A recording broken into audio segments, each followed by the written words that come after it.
गली गली मोहल्ले मोहल्ले आपने तरह तरह के मंदिर पैदा कर दिए। मैंने सुना है किसी चांद मियां को भी आपने मंदिर में रख दिया है, अब उसको ही पूज रहे हैं। आपके पास क्या देवी देवताओं की कमी थी? आपने इसको व्यापार बना दिया है। आस्थाएं कम हैं, 2 लड्डू भगवान पे चढ़ाएंगे, बदले में कार मिलेगी कि नहीं मिलेगी इस चिंता में मग्न है। इसलिए हर भगवान को अपने स्वार्थों के हिसाब से रिश्वत देते हैं।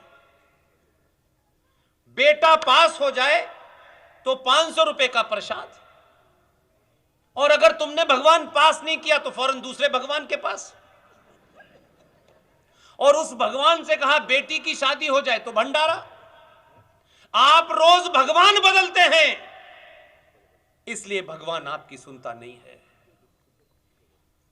यह सिंबॉलिक है।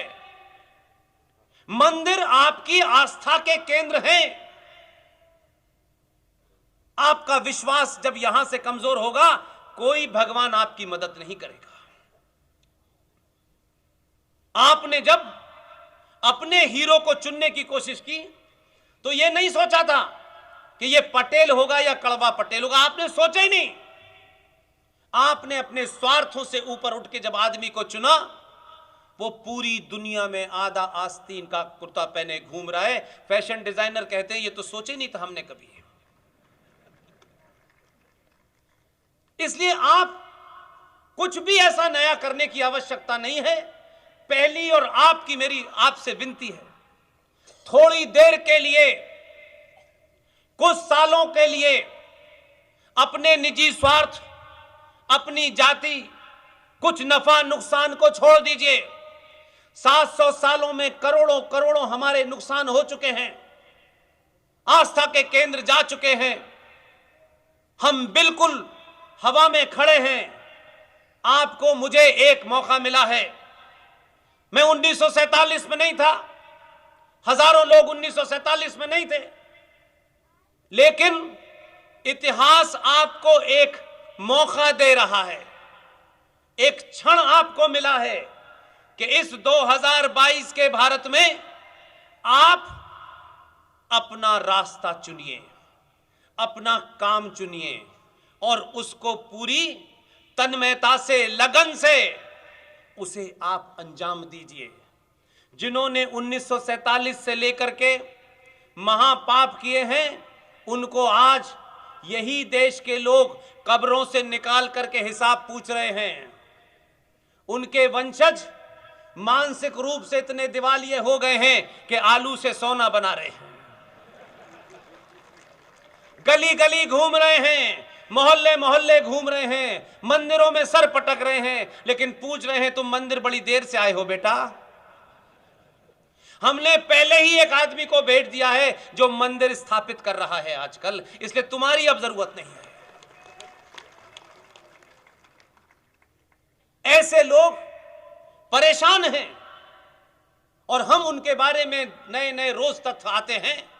और यह ध्यान रखिएगा, जो लोग अपने जिंदा रहते सब कुछ प्राप्त करने की कोशिश करते हैं, उन्हें इतिहास नहीं याद करता। जो सब कुछ करके चले जाते हैं, भले ही कुछ लोग उसको दबा दें, उसको छुपा दें, उसके बारे में गलत लिख दें, इतिहास की यही सबसे बड़ी ताकत है, सच की यही सबसे बड़ी ताकत है कि जितनी नीचे उसे दफनाया जाता है, समय आने पर उसकी नीति यह होती है कि वो सच पूरी ताकत से बाहर निकलता है और आपके सामने खड़ा हो जाता है। कुछ जाहिल रेगिस्तान से चले और उन्होंने कहा हम सबको समाप्त कर देंगे और हम तलवार के जोर पर पूरी दुनिया को फतेह कर लेंगे। उनकी समस्या यह है कि उन्होंने किताब में पढ़ लिया है कि जमीन चपटी है और लिख रहे हैं कि गोल है। गोल लिखने से स्कूल में पास हो जाते हैं, चपटी कहने से सब उतर जाता है, तो वहां कोई बात टिकती नहीं है, सब निकल जाता है। इसलिए आप अपनी तुलना किसी से नहीं कर सकते। और जब आप उस पूरे विस्तार रूप को नहीं समझ पाते तो आप आपको लगता है कि आपको कुछ नहीं करना, सब कुछ कथावाचक को करना है और भगवान को करना है। यह सच नहीं है। इसलिए सनातन कोई किताब नहीं है, कोई सोच नहीं है। सनातन शाश्वत प्रकृति है। इसलिए आज दुनिया में बड़ी बड़ी सभ्यताएं मिट गईं, सभ्यताओं को बचाने के लिए युद्ध हुए, हम खामोश रहे, तब भी बड़े बड़े आक्रांता आए, आपके हजारों मंदिरों को तोड़ा, लूटा, हमारी माओ बहनों के साथ रेप किया। यह तमाम सारी संस्कृति लुटेरों की थी। अगर इस सभा में कोई प्रोफेसर, डॉक्टर, कोई विद्वान बैठा हो तो भारतीय साहित्य का अध्ययन करे। भारतीय साहित्य में कोई शब्द जो हमारी संस्कृति में था ही नहीं, वो मिलता नहीं है। यह तलाक का शब्द हमारी संस्कृति का हिस्सा नहीं है, क्योंकि हमारे यहां एक पुरुष और एक महिला के बीच में शादी का बंधन 7 जन्मों का होता है। हमारे यहां जो रेगिस्तान से आए थे, उनके यहां शादी एक महिला और पुरुष के बीच में कॉन्ट्रैक्ट है। जैसे 2 बिजनेसमैन के बीच में कॉन्ट्रैक्ट होता है, वैसे ही कॉन्ट्रैक्ट है। उसमें शर्त है कि अगर महिला उस रिश्ते से निकलना चाहती है तो जो सिक्योरिटी मनी जैसे आप अपने पार्टनर को देते हैं या रखते हैं, आप अगर उस संबंध में से निकलेंगे तो वो जो सिक्योरिटी मनी है, जिसे इस्लाम में मेहर कहा जाता है, वो आप उसके लेने की हकदार नहीं होंगी। और एक तीसरा है, वो क्रॉस वाले चचा, उनके यहां शादी क्या है? उनके यहां शादी का कंसेप्ट ही नहीं था। यह अभी कोई बहुत बाद में शुरू हुआ है। आपको देख देखकर लोगों ने सीखने की कोशिश की, लेकिन दुनिया ने आपको देख के सीखा, वो आज आपको सिखा रहे हैं। 15 दिन बासी रोटी को उस पे कोई क्रीम लगा के आपकी मां को मजबूर किया जा रहा है बच्चे को पिज्जा खिलाएं, और कहते हैं हम ज्ञानी हैं। इसलिए मेरा मानना है कि जिनके यहां शादी का कंसेप्ट नहीं था, आप इतिहास उठा के देखें, कोई बात में इधर सुनी सुनाई कभी नहीं करता।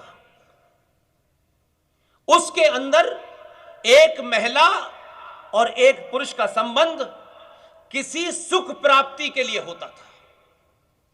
बहुत लोग डिबेट करते हैं, और डिबेट करते हैं तो 200 साल, 300 साल, 500 साल पुरानी कुछ एग्जाम्पल देने लगते हैं।